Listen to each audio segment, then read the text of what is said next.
The sun rose over the rolling hills of Iowa, painting the sky with shades of pink and gold. In the quiet hours before dawn, the fields seemed to breathe, as if the earth itself was waking up from a long slumber. The house on the hill had stood for generations, a simple structure built by hands that had weathered more storms than most people ever would. Its wooden beams were worn smooth by the passage of time, and the porch had seen feet small and large walk across its boards with purposeful steps. This is where our story begins, not with fireworks or fanfare, but with the gentle rhythm of a life lived in service to the land. The Last Farmer is more than a title. It is a commitment to a way of life that few understand and fewer still are willing to fight for. Earl Mitchell was born in that house during a winter so cold that frost clung to the windows for days on end. He was the first child of Leonard and Mary Mitchell, farmers who had scraped together enough money to buy 40 acres of land and a small barn. Those first years were hard. The soil was stubborn, the equipment old, and the weather unpredictable. But Leonard believed that the land was worth every ounce of sweat and every blistered hand. He taught his son how to read the weather by the way the clouds moved across the horizon, and how to tell if the soil was ready for planting by the way it crumbled in his hands. He passed down lessons that could never be learned in a classroom, lessons that connected Earl to the land in a way that would define his entire life. By the time Earl was 10, he knew how to drive a tractor, mend a fence, and help birth a calf. He had learned that in farming there are no days off, because the needs of the animals and the land do not follow a calendar. He understood that the success of a harvest depended on countless small decisions made every day, and that one mistake could mean the difference between a full silo and an empty table. He also understood that the farm was not just about crops and livestock. It was about family. Every meal shared around the kitchen table was a reminder of why the work mattered. Leonard would talk about his own father, who had farmed in Missouri and who had dreamed of owning a place where his children could grow up surrounded by open fields and endless skies. That dream had become reality in Iowa, and it was now Earl's responsibility to protect it. As Earl grew, the world around him changed. The 60s brought social upheaval, technological advancements, and a new wave of industrial farming that promised higher yields and lower costs. Many small farmers were tempted by the idea of selling their land to large corporations or taking loans to invest in expensive new machinery. The television commercials showed farmers driving brand new combines across fields that stretched for miles, their harvests pouring into trucks with the efficiency of an assembly line. It was alluring, and it promised an easier life. But Leonard remained skeptical. He had seen too many families sell their heritage only to realize that the money they received could not buy back the sense of purpose and pride that came from working their own land.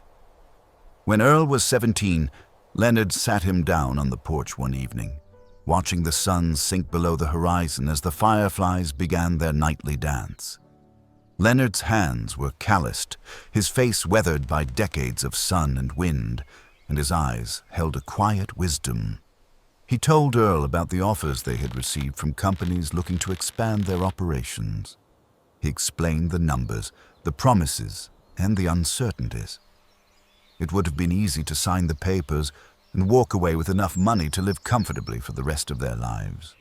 But comfort was not the measure of success in their family. Leonard taught Earl that the farm was a legacy. It was a promise to the past and a gift to the future. Earl listened, absorbing every word. He did not need to be told explicitly what his father was asking of him. He knew that staying would require sacrifice, and he accepted that willingly. The farm was more than a place, it was part of who he was. The decision to stay was met with skepticism from neighbors and friends. In the late 70s, when interest rates skyrocketed and a wave of foreclosures swept through rural America, selling seemed like the only logical choice.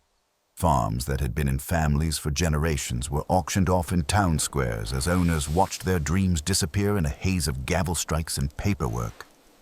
Earl saw men he had known since childhood forced to take jobs in factories or move to the city. He saw the pain in their eyes when they spoke about the land they had lost.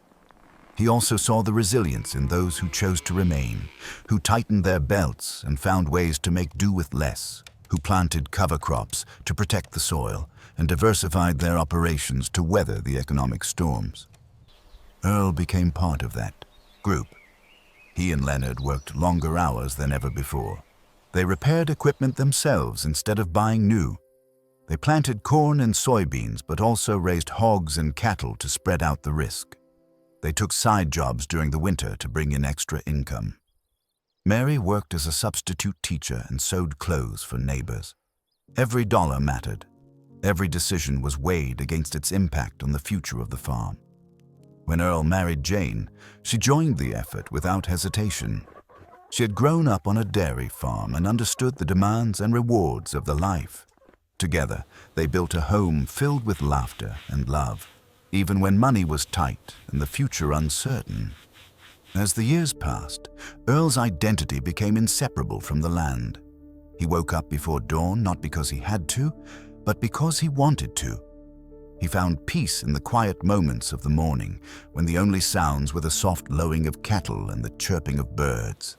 He found purpose in the long days of planting and harvest, when sweat dripped down his back and dirt settled under his fingernails. He found joy in watching his children learn the same skills that his father had taught him.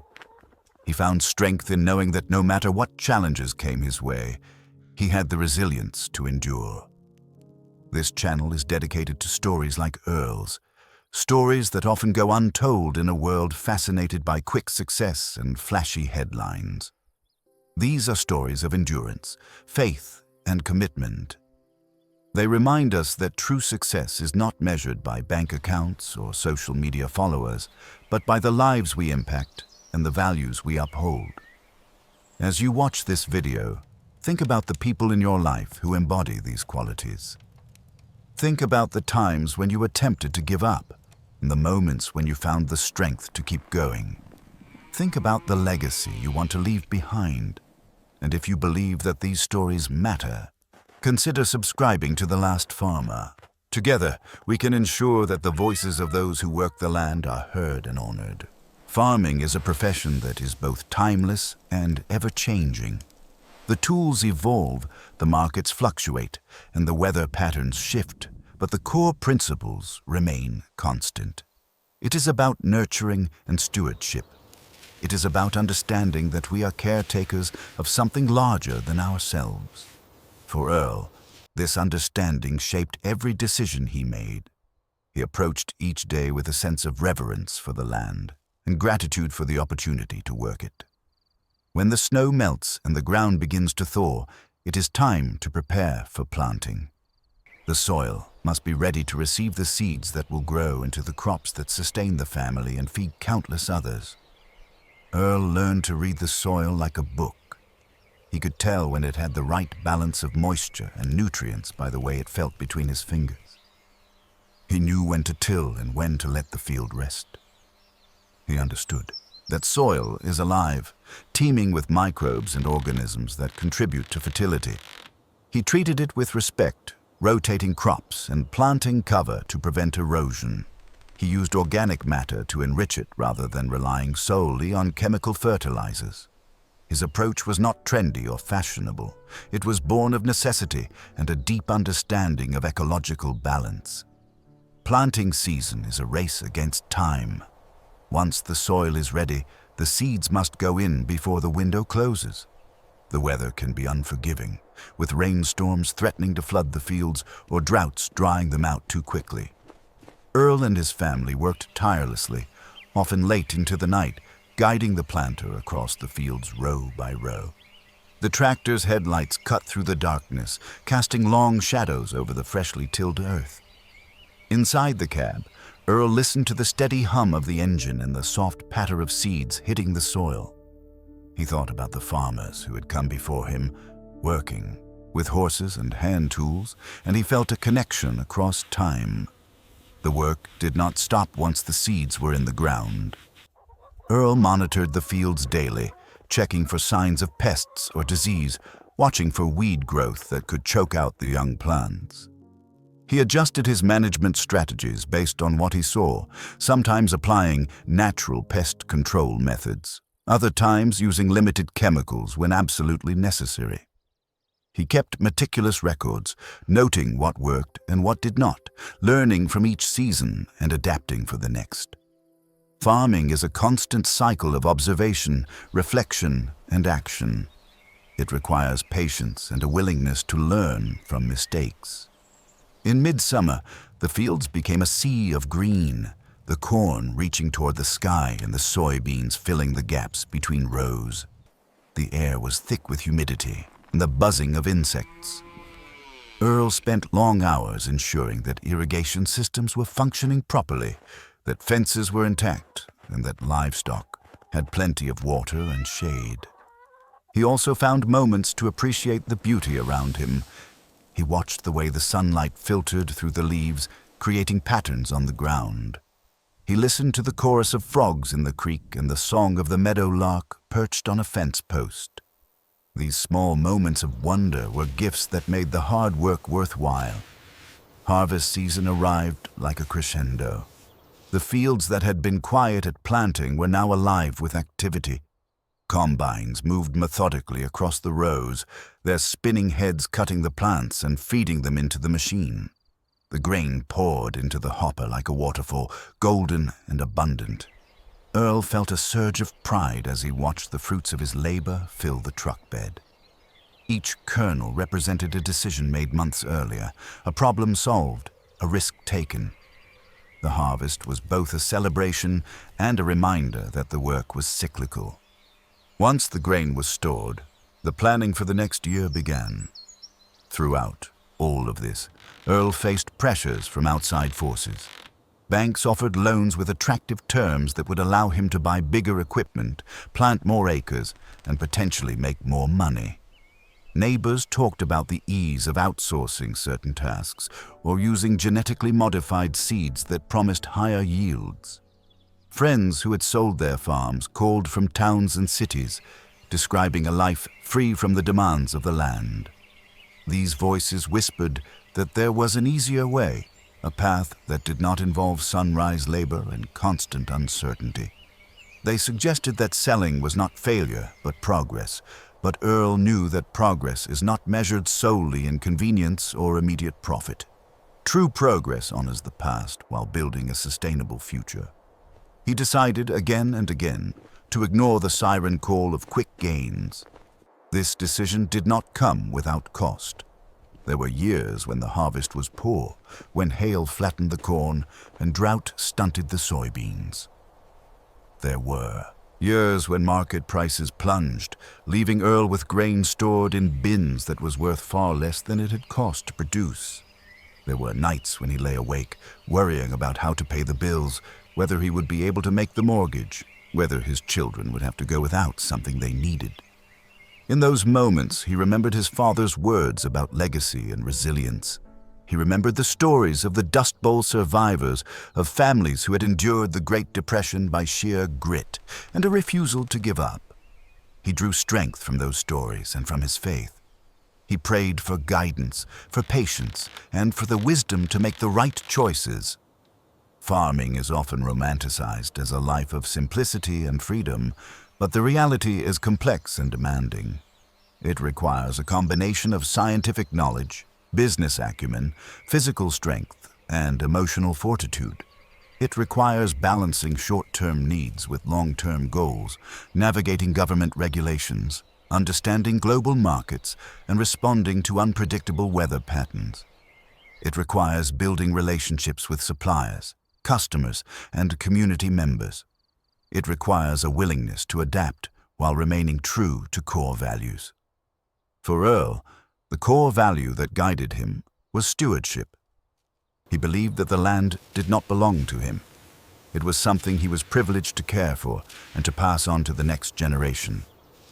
Stewardship also meant investing in the community. Earl and Jane were active in their local church, volunteering at potlucks and fundraisers. They supported the county fair, helping organize 4-H events that taught children about livestock and agriculture. They donated produce to the food pantry and welcomed school groups to the farm to learn about where their food comes from. They hosted neighbors during harvest to share equipment and labor. These acts were not done for recognition, but because they understood that a farm does not exist in isolation. It is part of a network of relationships that sustain both the land and the people who depend on it. When communities support farmers and farmers support communities, everyone benefits. As this chapter draws to a close, reflect on the rhythms of your own life. What tasks require your steady, patient attention? What traditions do you uphold because they connect you to something larger than yourself? Consider the value of commitment in a world that often celebrates novelty and instant gratification. And if you appreciate the dedication and discipline that farmers like Earl demonstrate every day, share your thoughts in the comments. Your engagement helps keep these stories alive. While Earl's decisions were rooted in personal conviction and family legacy, he was not immune to the economic realities that many farmers face. The farm crisis of the 1980s hit Iowa hard. Interest rates climbed above 20%, crop prices plummeted, and debt mounted. Many families who had weathered previous storms found themselves facing foreclosure for the first time. The stress was palpable. Families broke apart under the strain. Communities lost institutions. A sense of despair settled over rural America as tractors were repossessed and barns stood empty. Earl remembered attending an auction in 1985 where a family he had known his entire life sold their farm equipment piece by piece. The father stood by silently, his hands shoved deep into his pockets, his eyes fixed on the ground. His sons loaded the equipment onto trailers for the new owners. His wife clutched a tissue, tears streaming down her cheeks. Earl felt a lump in his throat as the auctioneer's gavel fell again and again, each strike a nail sealing the end of a dream. That day, as he drove back to his own farm, he felt the weight of the responsibility he had taken on. He thought about his children and what the future might hold for them. He thought about whether he was being stubborn or foolish by refusing to sell. And then he thought about his father and the sacrifices Leonard had made so that Earl could grow up on that land. He realized that his decision was not just about money. It was about honoring those sacrifices. The banks called regularly during those years. They offered options, restructuring loans, consolidating debt, or simply walking away.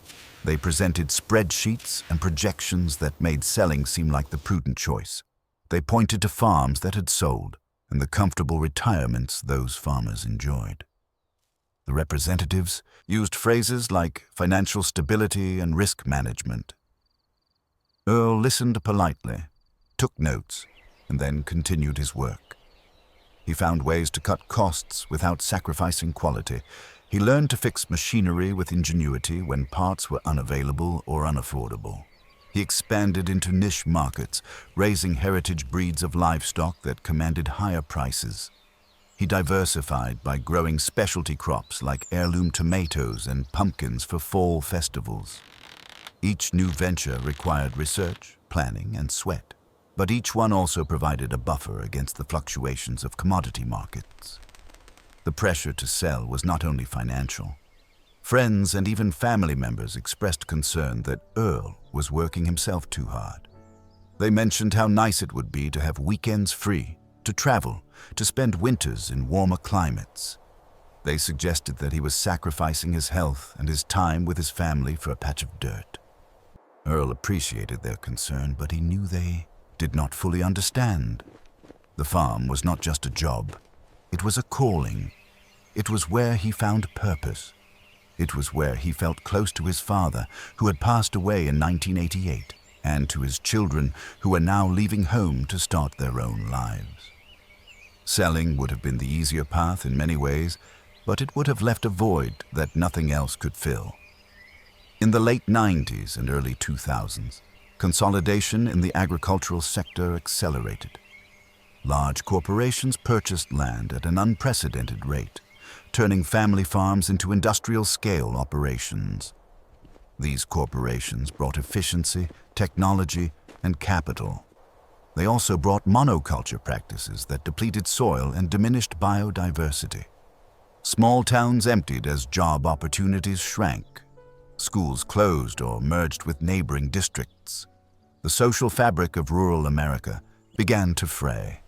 This period was perhaps the most challenging for those who had chosen to remain independent.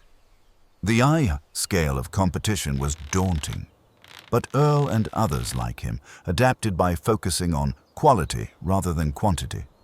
They built direct relationships with consumers, selling at farmers' markets and through community-supported agriculture programs.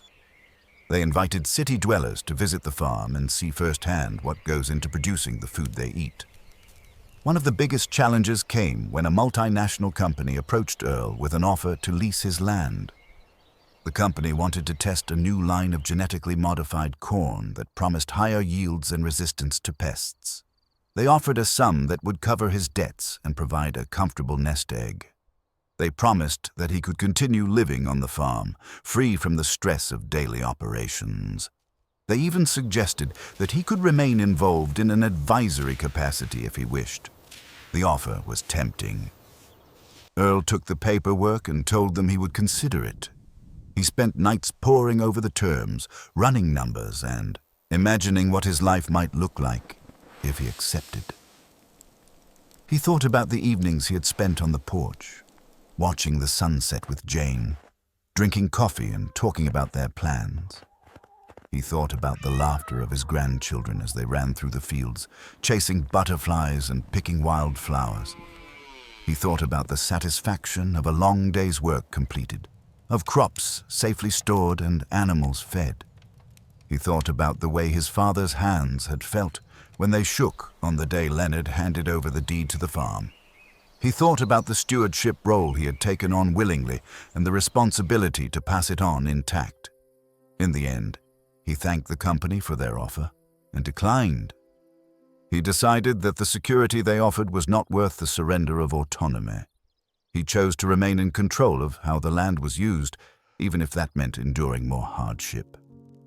The decision to refuse the lease was met with criticism from some and admiration from others. Those who criticized pointed to the certainty of the payout and the relief it would have provided. Those who admired saw a man staying true to his values. Earl did not make the decision for approval or disapproval. He made it because it aligned with his beliefs about responsibility. He believed that the land was more than a commodity. It was a living system that required thoughtful care. It was part of a community that relied on its health. It was a legacy entrusted to him by his father, and one that he hoped to entrust to his children and grandchildren. In the years that followed, Earl's commitment was tested again and again. Floods washed away topsoil. Late frosts killed fruit blossoms. Trade disputes depressed commodity prices. Pests ravaged crops. Each challenge forced him to innovate, to seek new knowledge, and to rely on the support of his community. He attended workshops on sustainable farming practices, learned about regenerative agriculture, and experimented with cover crops that improved soil health. He joined cooperatives to pool resources and share risk. He mentored young farmers, sharing his experiences and listening to their ideas. He discovered that by helping others, he was helping himself. The community became a source of strength, a network of mutual aid that reminded him he was not alone. Reflect on the pressures you have faced in your own life. Have you ever been urged to abandon a path because it seemed too difficult? Have you ever been tempted by an easier route that did not align with your values? Earl's story is a reminder that resilience is not about ignoring reality. It is about confronting it with courage and creativity. It is about finding ways to adapt without losing your core. It is about knowing when to say yes and when to say no. If this resonates with you, consider leaving a comment about a time you stood firm in the face of pressure. Your story might inspire someone else to find their own strength. For all the planning, skill, and effort that Earl and other farmers put into their work, They are still subject to the whims of nature. Weather, pests, and disease can erase months of labor in a single day. To farm is to live with uncertainty, and to learn to accept what cannot be controlled while making the most of what can be. It is to cultivate patience and humility. It is to celebrate small victories and find grace in losses. Storms are a fact of life on the prairie. Earl remembered vividly the tornado that tore through the county when he was 15. He and Leonard had watched from the storm cellar as the sky turned an eerie green and the wind roared like a freight train. When it was over, they emerged to find trees twisted like pretzels and debris scattered across the fields. The barn was missing part of its roof, and several outbuildings were flattened. It was a devastating sight, but it was also a reminder of the strength of community. Neighbors arrived with hammers and saws, helping to rebuild what had been destroyed. Food was shared, stories were told, and spirits were lifted. In the face of destruction, solidarity was the greatest protection. Floods presented another challenge. The farm bordered a small creek that swelled after heavy rains. Most of the time, it was a gentle stream that provided water for livestock and a place for children to play. But after a week of relentless rain, it turned into a raging river that overflowed its bank, washing away topsoil and leaving fields covered in silt. Earl and his neighbors built levees and dug channels, but sometimes the water was simply too powerful. In those years, yields suffered, but the soil recovered slowly with careful management. Earl learned to read the patterns of the water, to understand how it moved across the land, and to adapt his practices accordingly. He planted grass in vulnerable areas to hold the soil in place and used contour plowing to reduce erosion. Drought was perhaps the most insidious adversary. A lack of rain did not announce itself with crashing thunder or swirling winds. It crept in quietly, turning the grass brown and the leaves brittle. It sucked the moisture from the soil and left crops stunted. Earl watched the sky day after day, hoping for clouds that never came. He listened to the weather reports obsessively, praying for a break in the pattern. He adjusted irrigation schedules, conserved water, and sometimes made the heartbreaking decision to sacrifice one crop to save another. He reminded himself that droughts were part of the cycle, and that resilience meant planning for the dry years during the wet ones. Pests and diseases were constant threats as well. Corn borers tunneled through stalks, while soybean aphids sucked the life out of leaves. Fungal infections spread quickly in warm, wet conditions. Earl spent countless hours walking his fields, scouting for signs of infestation. He learned to identify insects by their damage patterns and to recognize the early symptoms of blight. He implemented integrated pest management strategies that balanced natural predators with limited chemical intervention. He planted resistant varieties when possible and rotated crops to break pest cycles. He knew that a farm is an ecosystem and that every intervention has ripple effects. Through all these challenges, Earl never succumbed to despair.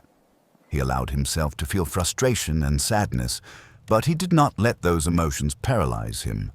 He turned to faith for strength, trusting that each hardship had something to teach him. He turned to his community for support, sharing knowledge and resources. He turned to his family for love and perspective. He saw in the faces of his children and grandchildren the continuation of a story that was bigger than any single season. He recognized that resilience is not about avoiding difficulty, but about facing it with hope.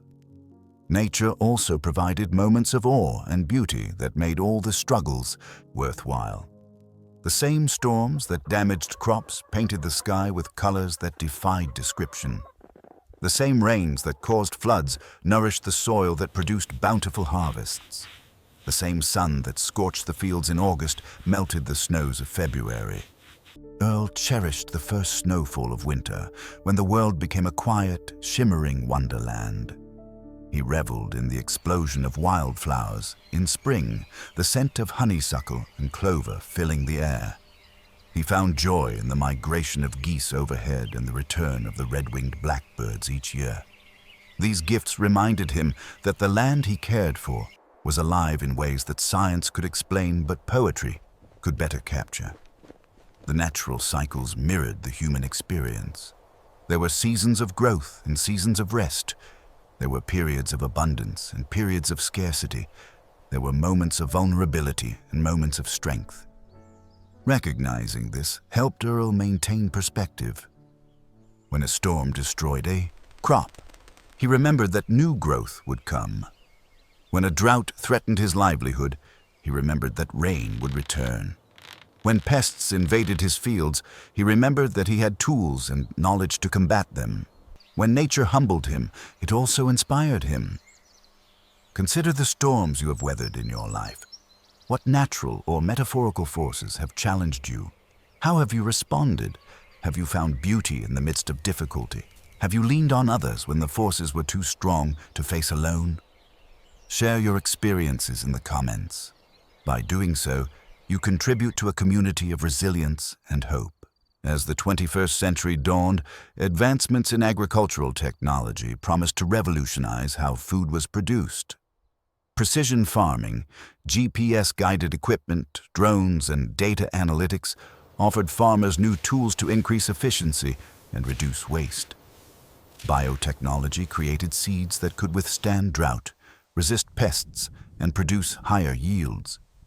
Digital platforms connected producers directly with consumers, allowing for transparency and traceability. For many, these innovations were seen as the key to feeding a growing global population. Earl approached these advancements with cautious optimism. He recognized the potential benefits, but also saw the risks of becoming overly reliant on systems that he did not fully control or understand. He invested in a GPS-guided tractor that helped him plant rows with greater accuracy, reducing overlap and saving fuel. He experimented with soil sensors that measured moisture levels at different depths, allowing him to irrigate more efficiently. He used software to track yields across his fields, identifying areas that consistently underperformed and adjusting his management practices accordingly. These tools helped him make more informed decisions, saving time and resources. At the same time, Earl resisted the pressure to adopt every new technology that came along. He remained wary of becoming dependent on proprietary systems that required expensive upgrades or annual subscriptions. He saw neighbors who had invested heavily in technology, only to find themselves locked into contracts that limited their flexibility. He heard stories of farmers who lost data when companies went out of business or changed their terms of service. He understood that technology should be a tool, not a master. He chose to integrate innovations gradually, evaluating their impact on his operations and their alignment with his values. One area where Earl embraced innovation wholeheartedly was in soil health. He attended workshops on regenerative agriculture, learning about the importance of microbial diversity and organic matter. He adopted no-till practices in some fields, reducing soil disturbance and improving water retention. He planted cover crops like rye and clover, which prevented erosion and added nitrogen to the soil. He experimented with compost teas and other natural amendments that boosted microbial activity. He was fascinated by the science of soil and the way that tiny organisms played an outsized role in the health of the farm. This knowledge deepened his appreciation for the complexity of the systems he was stewarding.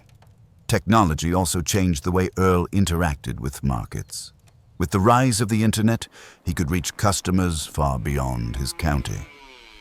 He set up a website for the farm and started taking online orders for beef, pork, and produce. He joined an online marketplace that connected consumers with local farmers, allowing them to choose the exact cuts of meat or types of vegetables they wanted. He discovered that transparency about how animals were raised and how crops were grown built trust with customers. People were willing to pay a premium for food that they knew was produced ethically and sustainably. This direct relationship with consumers provided a buffer against volatile commodity prices and empowered Earl to set his own terms. Social media became another tool for connection. Jane started posting photos of life on the farm, from sunrise over the fields to piglets playing in the mud. She shared recipes and stories about their family. The content resonated with people who had never set foot on a farm. It offered a window into a world that was often romanticized, but rarely understood. It also provided a platform for education. Earl used videos to explain the benefits of crop rotation, the challenges of dealing with pests, and the reasons behind certain decisions. He found that sharing knowledge helped demystify agriculture and fostered appreciation. It turned faceless consumers into supportive partners. Despite these benefits, Earl remained grounded in the values that had guided him from the start. Technology was a tool to enhance stewardship, not replace it. He avoided the trap of chasing every trend. He remembered how quickly fads came and went. He focused on principles that stood the test of time: soil health, animal welfare, community engagement, and financial prudence. He believed that the farm's success depended less on gadgets than on the care and wisdom of the people working the land. When evaluating technology, Earl asked 3 questions. Does it improve the health of the land and the animals? Does it increase resilience without creating dependence? Does it align with our financial and ethical goals? If the answer to any of these was no, he took a pass. This approach sometimes led to slower adoption of innovations, but it protected the farm from unnecessary risk and debt. It also allowed him to maintain control in a world where data was often commodified. Earl chose to keep his farm's data within his family. He used open-source tools whenever possible and advocated for farmer data rights.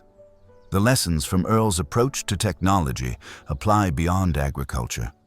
In our personal and professional lives, we are bombarded with new tools and systems that promise to make things easier and more efficient. It can be tempting to jump on every new platform or device. But just as a farmer must assess whether a piece of equipment truly serves the land, we must evaluate whether technology truly serves our goals and values. Consider how you decide what innovations to adopt. Do you have criteria, or do you find yourself swept up in the excitement of the new? Reflect on the times when patience and discernment served you better than haste. Share your perspectives in the comments. Your insights might help others navigate their own choices. Earl's commitment to the land was unwavering, but he was not immune to exhaustion, doubt, or fear. The physical demands of farming are relentless. Lifting, bending, and operating machinery put strain on the body. Exposure to the elements wears down the immune system. Long hours disrupt sleep. Even with the help of family and occasional hired hands, the workload can feel overwhelming. In his 50s, Earl began to feel the cumulative effects of 40 years of hard labor. His knees ached after long days of walking the fields. His back seized up if he slept in an awkward position. He noticed that he needed more time to recover after pushing himself too hard. Jane encouraged him to see a doctor, and he did. The doctor recommended physical therapy, stretching, and moderation. The idea of moderation was foreign to Earl. He had been raised to believe that working until the job was done was the only way.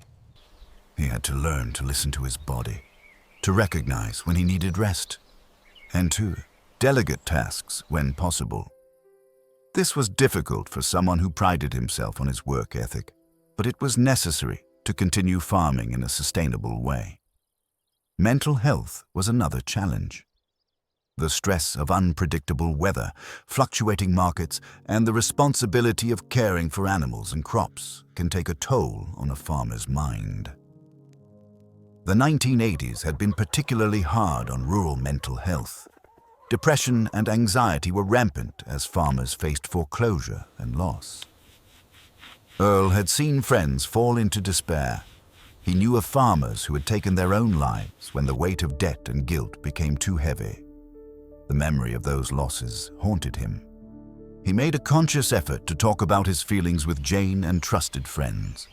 He found solace in his faith, in the belief that he was part of a larger plan.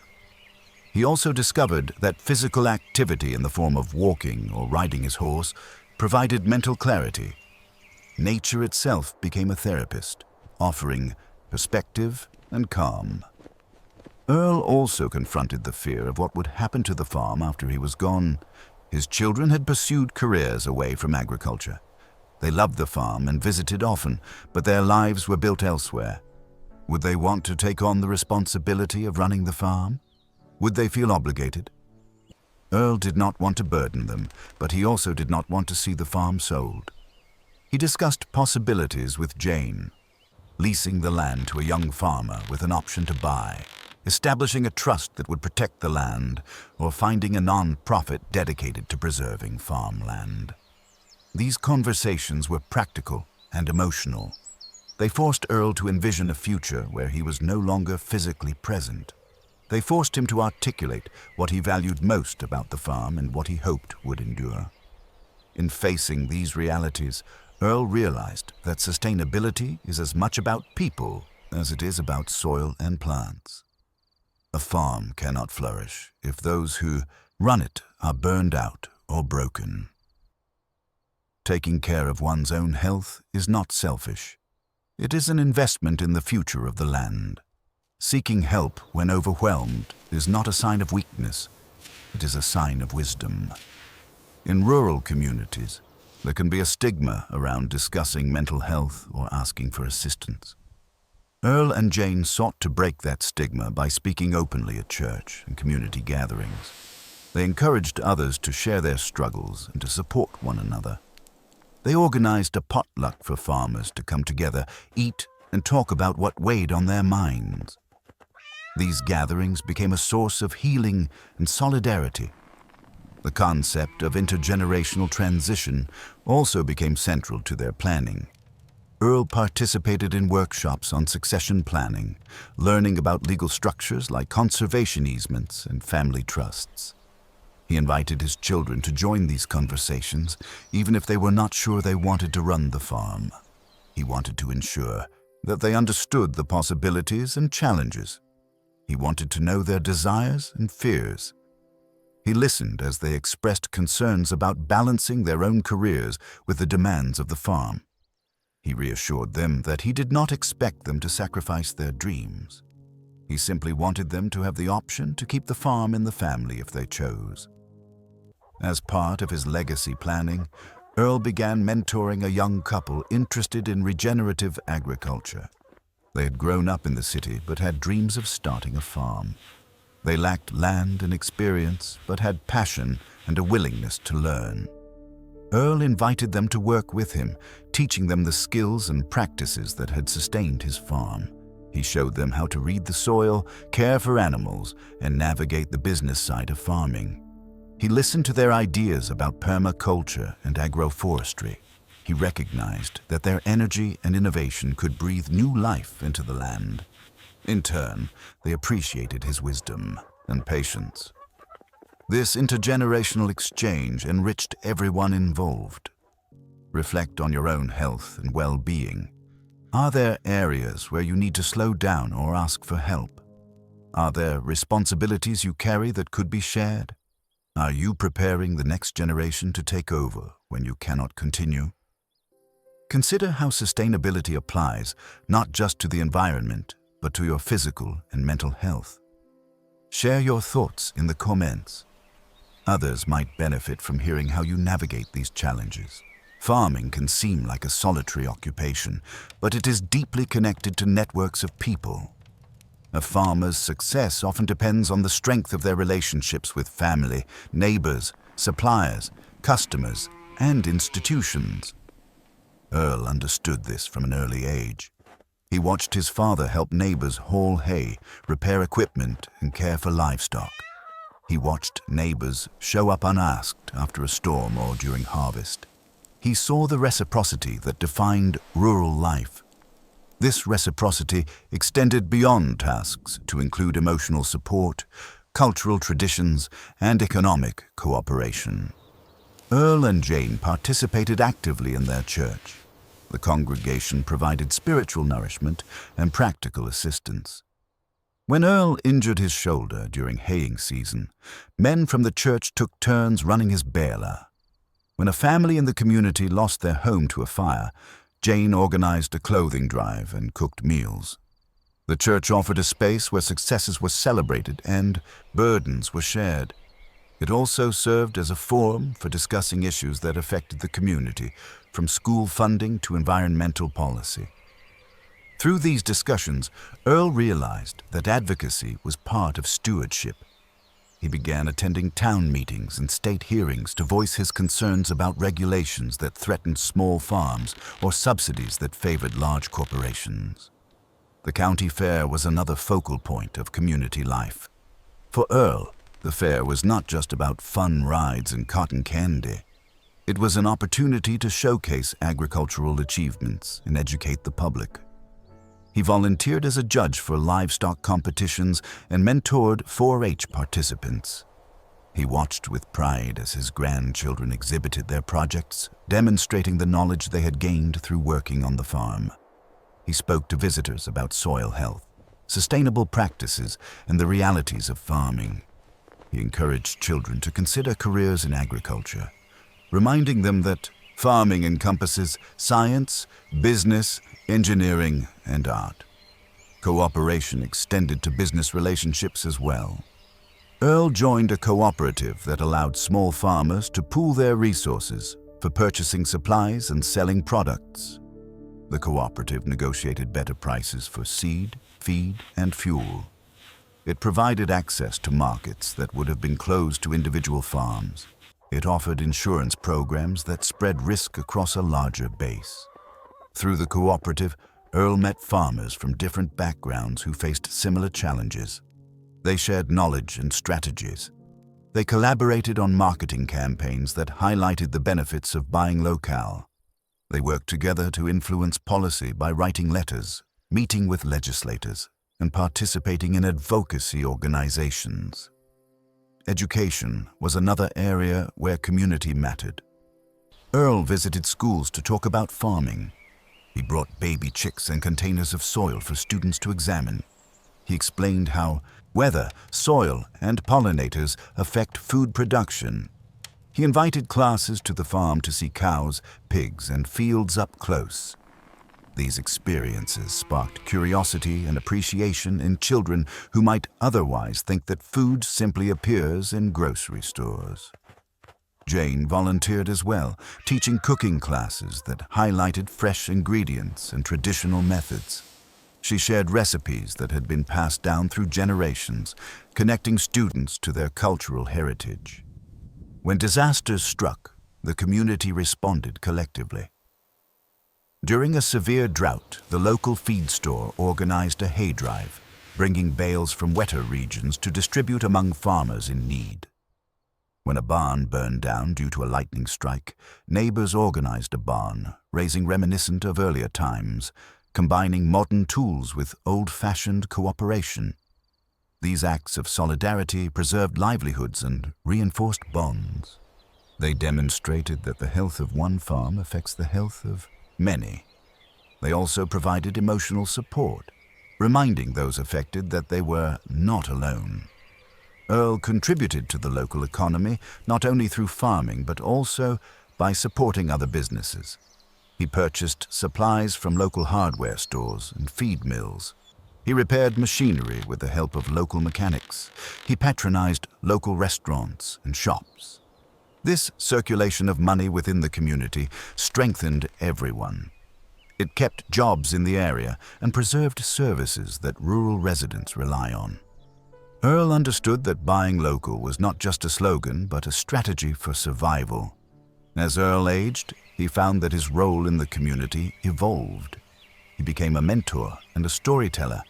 Younger farmers sought his advice, and he gladly shared what he had learned. People asked him to speak at events about the history of the region, the changes he had seen, and his hopes for the future. He accepted these invitations because he believed that telling the story of the farm was part of ensuring its continuity. Stories connect us to our roots and provide lessons that can guide our steps. In sharing his experiences, Earl hoped to inspire others to value the land and to understand the sacrifices required to preserve it. Think about the communities that sustain you.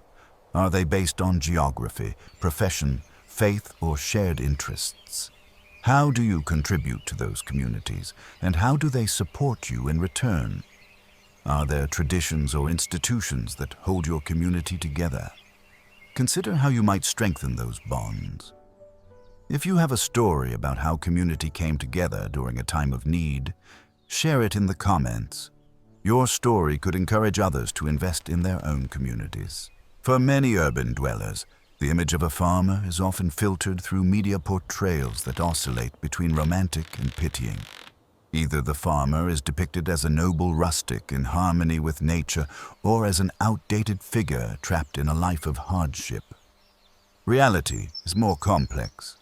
Farmers like Earl are thoughtful, adaptive, and deeply informed about science and markets.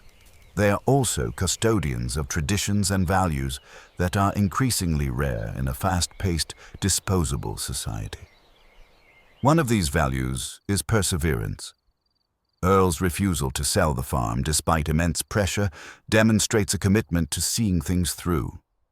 Perseverance is not blind stubbornness. It is a calculated endurance based on hope, experience, and faith. It is the recognition that some things are worth sacrificing for. In a culture that often celebrates quitting when the going gets tough or moving on when something more appealing comes along, Earl's story offers a counter-narrative. It shows that there is dignity in staying the course, in working through challenges, and in building something that lasts. Another value is humility. Farming is a humbling profession because it constantly exposes humans to forces beyond their control. Earl could not command the clouds to rain or the sun to shine. He could not force seeds to sprout. He could only create the conditions that made growth possible and trust in the natural processes. This humility prevented arrogance. It reminded him that he was part of a larger system. It fostered respect for the land, for animals, and for fellow humans. Humility also allowed him to learn from others, whether it was a neighboring farmer who had discovered a more efficient way to irrigate or a young student who asked a question that prompted new insights. Community is a value that has been explored already, but it bears repeating because it contrasts sharply with the individualism that pervades much of modern life. Earl's survival depended on cooperation. His successes were intertwined with those of his neighbors. This collective approach does not diminish individual responsibility. Rather, it recognizes that our choices impact others and that we are stronger together. In a world where social isolation is on the rise, where people often know more about distant celebrities than about their own neighbors, the cooperative spirit of rural communities offers a model worth emulating. Faith is another cornerstone. Earl's faith provided comfort during hard times and guidance when decisions were complex. It was not a faith based on rituals alone, but on a deep sense of purpose and belonging. It reminded him that he was part of a story that stretched back before him and would continue after him. This perspective helped him place his struggles in context and find meaning in them. It also fostered gratitude. Even on the toughest days, Earl found reasons to be thankful. A healthy calf, a successful planting, a rainbow after a storm. These moments kept hope alive. Family heritage is a value embodied in the farm itself. The land connected Earl to his ancestors and to his descendants. It held memories, the tree house he had built with his siblings, the spot where he had proposed to Jane, the field where his son had learned to ride a bike. These memories gave the land a personality. They made it more than a piece of property. They made it a member of the family. Selling would have meant letting go of those memories in a way that felt like severing ties to loved ones. By staying, Earl honored those who came before and created a foundation for those yet to come. In telling Earl's story, the last farmer also honors countless other farmers whose stories will never be told in books or videos. These men and women rise before dawn, work until long after dark, and quietly feed the world. They rarely seek recognition. They often work in isolation, their efforts hidden behind fields and barns. Yet their impact is immense. Without them, grocery store shelves would be empty, clothing made from cotton would be scarce, and a whole way of life would disappear. Recognizing their contributions helps bridge the gap between urban and rural, between consumer and producer. The values embodied in Earl's life are not exclusive to farming. They can guide anyone who seeks a life of meaning and integrity. Perseverance teaches us to continue working toward our goals, even when obstacles arise. Humility keeps our egos in check and opens us to learning. Community reminds us that we are part of something larger than ourselves. Faith helps us find purpose beyond our immediate circumstances. Heritage connects us to our roots and grounds us in identity. When we cultivate these values, we build resilient lives and strong communities. Reflect on the values that guide your life. Where do they come from? How do you nurture them? Are there times when you have had to defend them against pressure to conform? Share your reflections in the comments. By articulating your values, you help ensure that they endure. Legacy is not just about inheritance. It is about creating structures that allow values, knowledge, and resources to persist. For Earl, protecting the farm meant thinking creatively about legal, economic, and social mechanisms. It meant accepting that his children's lives might lead them away from agriculture. It meant trusting that others could continue his work with integrity. Earl worked with an attorney who specialized in agricultural law to explore options such as conservation easements, farmland trusts, and succession plans. A conservation easement would restrict future development, ensuring that the land could only be used for farming. This appealed to Earl because it aligned with his commitment to stewardship. A farmland trust could hold the property and lease it to farmers committed to sustainable practices. This option would allow the farm to remain active even if his children chose not to operate it. A succession plan would outline how the property and business would be, divided among heirs and what roles each family member would play. Each option had legal complexities and financial implications.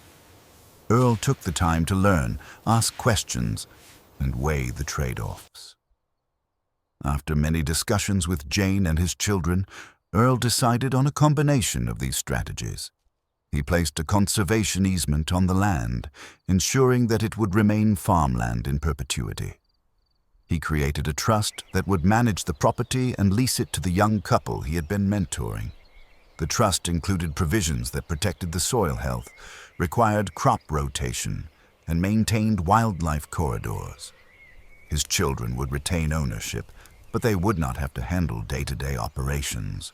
They could visit, contribute ideas, and receive income from the lease, but the responsibility for farming would rest with those who chose it willingly. This arrangement gave Earl peace of mind. He knew that he was not forcing his children into a life they had not chosen, but he was also protecting the farm from being parceled out or developed. The process of establishing these structures strengthened family communication. Earl's children expressed appreciation for his transparency. They had feared that he expected them to take over the farm and felt guilty about their own aspirations.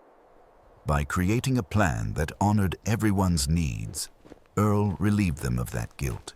They also gained a deeper understanding of their father's values and the reasons behind his decisions. They respected his commitment to stewardship and recognized the importance of preserving the farm's heritage.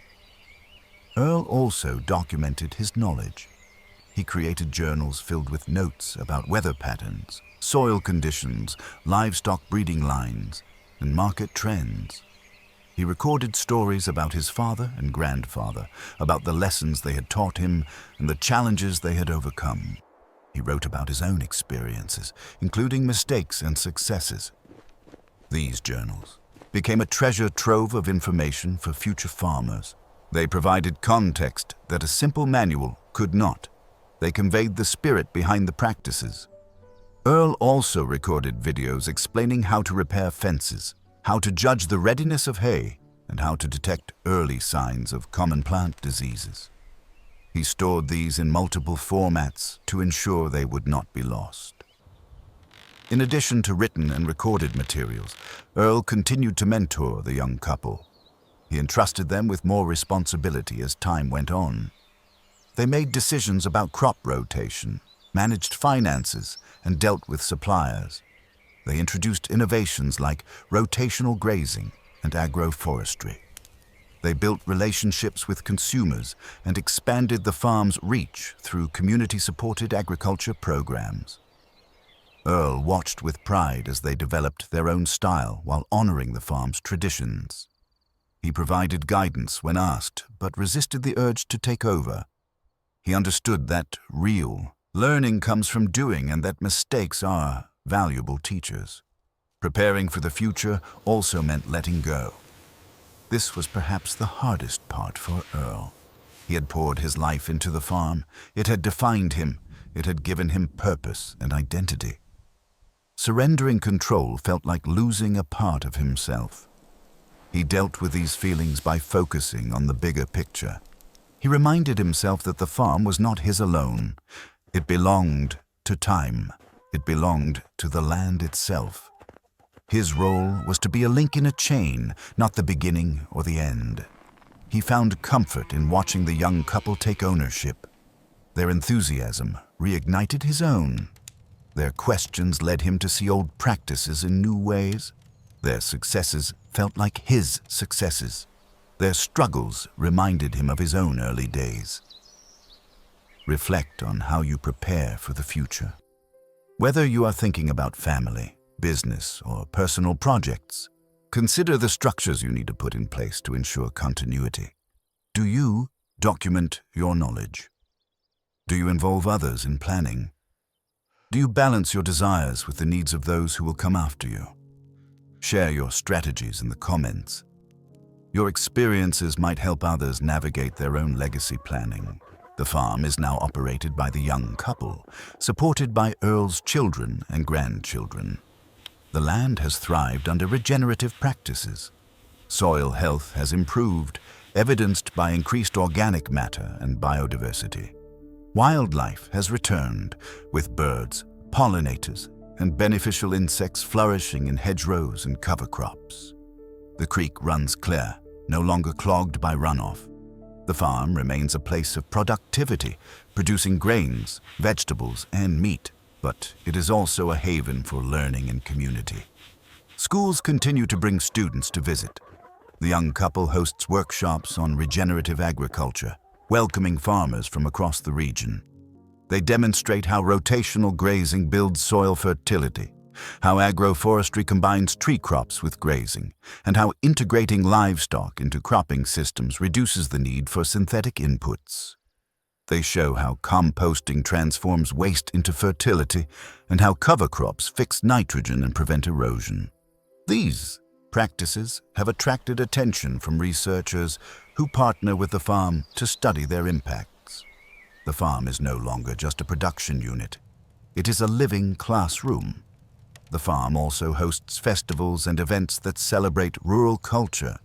Every fall, families from nearby towns come to pick pumpkins, explore corn mazes, and enjoy hay rides. Musicians play, artisans sell their crafts, and local food vendors provide meals made from ingredients grown on the farm. These events generate revenue and also build relationships. They invite people who might have no connection to agriculture to experience it firsthand. They foster appreciation and support. The farm becomes a bridge between rural and urban, between producer and consumer. Earl, now in his late 60s, participates in these events as a storyteller and guide. He shares his memories with visitors, describing what the farm looked like 50 years ago and how it has changed. He answers questions about decisions he made and the lessons he learned. He encourages children to ask their elders about family history, to learn where they come from. He sees faces light up with understanding and curiosity. He feels a deep satisfaction knowing that his story has sparked conversations in families and classrooms. The farm's influence has extended far beyond its fences. At home, Earl enjoys a slower pace. He rises early out of habit and walks through the fields, not to work, but to appreciate. He notices details he used to overlook: the dew on spider webs, the way sunlight filters through the branches of mature trees, the subtle shifts in bird songs across seasons. He spends more time with Jane, savoring the small moments they used to rush through. He reads, writes, and occasionally travels to speak at conferences. He knows that his active farming days are behind him, but his role as a storyteller, mentor, and advocate continues. His children bring their kids to visit regularly. They help with chores when they are there, teaching their children the value of work and the joy of accomplishment. They gather around the same kitchen table that Leonard built, sharing meals and stories. They attend local events and support the community. They remind Earl that even though their lives are elsewhere, the farm is still part of them. It is a touchstone, a place that grounds them. It is a reminder of where they come from and what matters. They plan family reunions on the farm, inviting cousins from across the country. These gatherings strengthen bonds and create new memories. The decision to refuse the offers to sell the farm has had ripple effects beyond what Earl could have imagined. It preserved a piece of land that now serves as a model for sustainable agriculture. It provided a space for education and celebration. It maintained a sense of continuity in a world where constancy is rare. It allowed a young couple to pursue their dream of farming without having to start from scratch. It demonstrated that there are alternatives to consolidation and industrialization. It showed that one person's decision can influence many lives. For those who watched The Last Farmer, Earl's story offers inspiration and practical lessons. It shows that staying true to one's values is not easy, but it is rewarding. It shows that resilience is built through small, consistent actions, not grand gestures. It shows that legacy is created not just by wealth, but by wisdom and stewardship. It shows that farms are more than businesses. They are living, breathing ecosystems that anchor communities. It shows that success is measured not just in bushels and dollars, but in relationships and health. It invites viewers to reconsider what progress means and to appreciate the quiet heroes who feed the nation. At the end of this chapter, ask yourself what decisions you have made or will make that will shape the future. How do you weigh short-term benefits against long-term impacts? How do you define success? Do you have a place or a tradition that grounds you? Share your reflections in the comments. By sharing, you contribute to a collective narrative that honors perseverance, stewardship, and hope. For centuries, farmers have been praised as the backbone of the nation. Their labor feeds cities, supplies industries, and stabilizes economies. Yet they have also been marginalized, their concerns often overlooked in policy discussions, and their voices drowned out by corporate interests. The tension between recognition and neglect runs through the history of farming. Earl's refusal to sell his farm reflects a broader resistance among small and medium-sized farmers to the pressures of consolidation. This resistance has implications beyond individual farms. It preserves rural landscapes, maintains biodiversity, and supports local economies. It also challenges narratives that suggest bigger is always better. Research has shown that smaller farms can be more productive per acre and more environmentally sustainable than large monocultures. They are also more resilient to shocks because they tend to diversify crops and markets. At a policy level, the choices that farmers like Earl make influence discussions about subsidies, trade agreements, and environmental regulation. When small farmers succeed, they demonstrate that alternatives to industrial agriculture are viable. This can lead to programs that support regenerative practices, local food systems, and beginning farmer education. It can lead to legislation that protects farmland from development and provides incentives for conservation. It can inspire investment in rural infrastructure, such as broadband internet and healthcare facilities. In this way, the personal becomes political. Earl's story also intersects with movements advocating for food justice and food sovereignty. These movements emphasize the right of communities to control their food systems from production to distribution. They highlight how marginalized groups, including migrant workers, indigenous communities, and people of color, have historically been excluded from land ownership and decision-making. Earl recognized that his ability to refuse offers to sell his farm was a privilege stemming from generations of land tenure. He used that privilege to support young, diverse farmers entering agriculture. He welcomed collaborations with urban gardens and food co-ops that served underserved neighborhoods. He saw his farm as part of a broader network working toward a more equitable food system. Another aspect of the larger narrative is the cultural shift in how society views farming. For decades, the number of people directly involved in agriculture has decreased, while the distance between producers and consumers has increased. This disconnect has led to misunderstandings, stereotypes, and policy decisions that do not reflect on the ground realities. Earl and others like him have bridged this gap by opening their farms to the public, sharing stories, and using digital platforms to educate. By demystifying farming, they help build trust and foster informed discussions about food and sustainability. Earl's farm has also become a case study for universities and non-profit organizations studying regenerative agriculture. Students from agronomy, ecology, economics, and sociology visit to conduct research. They analyze soil samples, interview community members, and observe farming practices. Their findings contribute to a growing body of evidence supporting sustainable approaches. Earl participates in these studies not for fame, but because he believes in the importance of evidence-based practices. He understands that anecdotes must be supported by data to influence policy and mainstream adoption.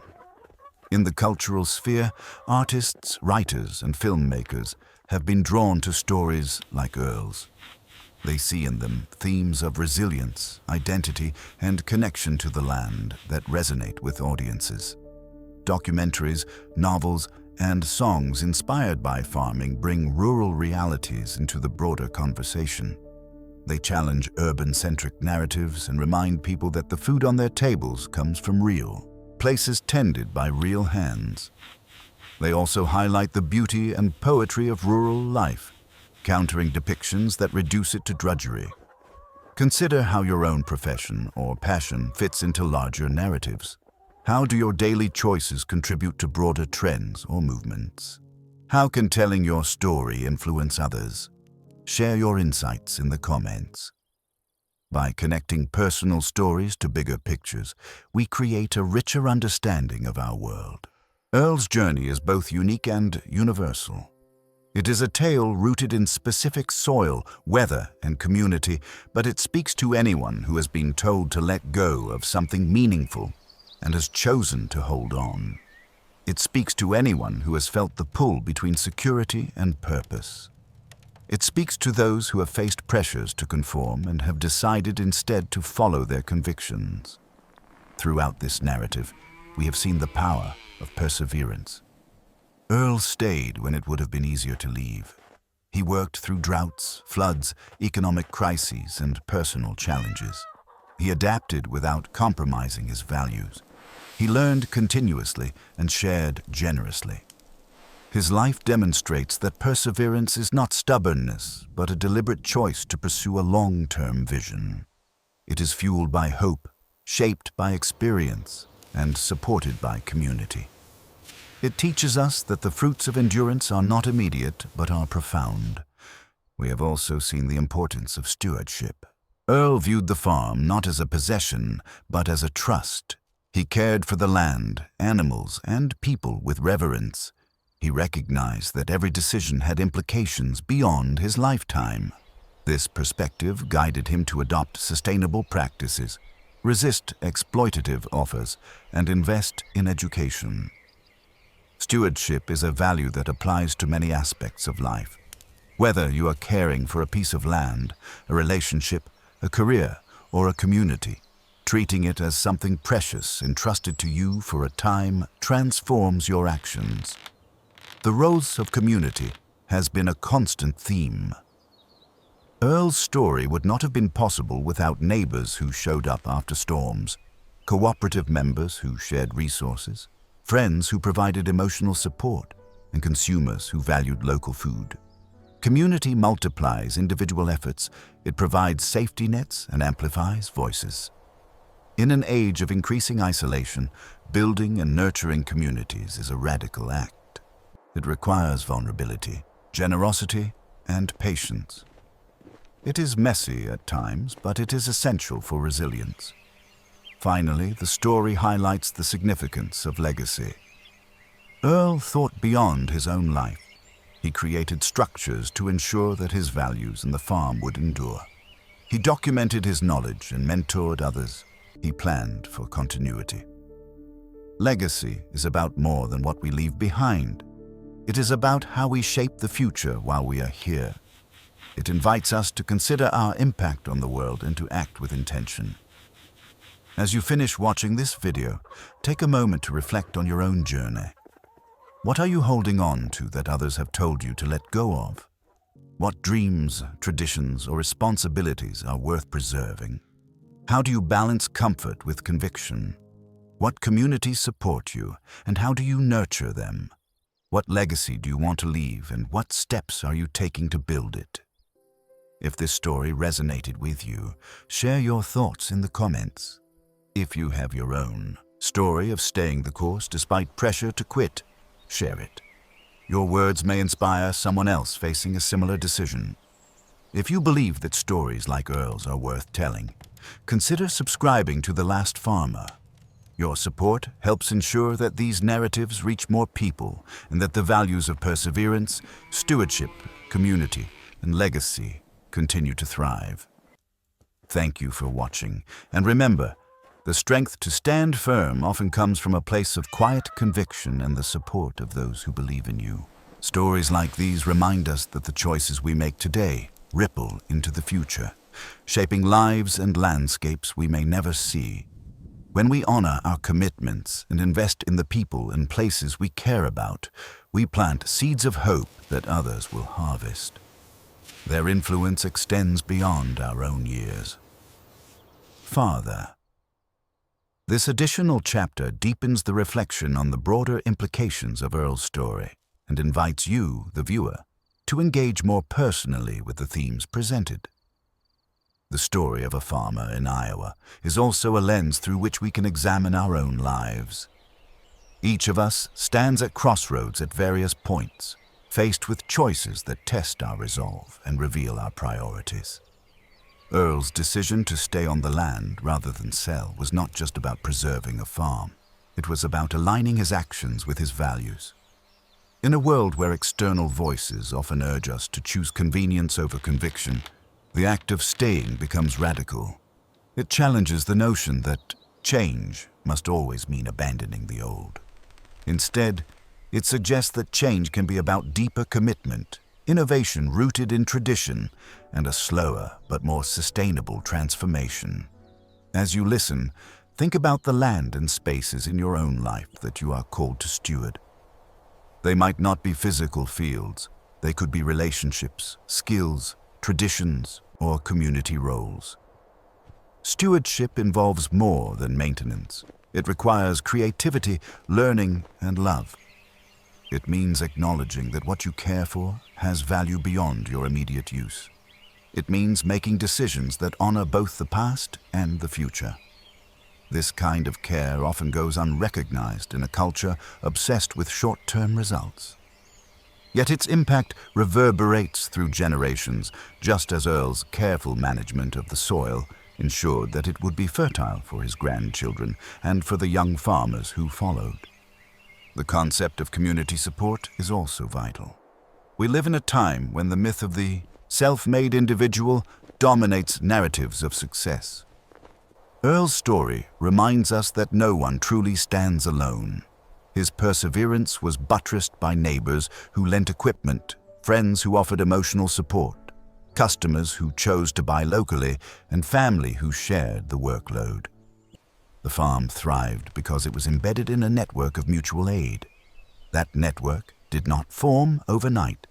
It was built through small acts of kindness, consistent participation in communal activities, and the willingness to show up when needed.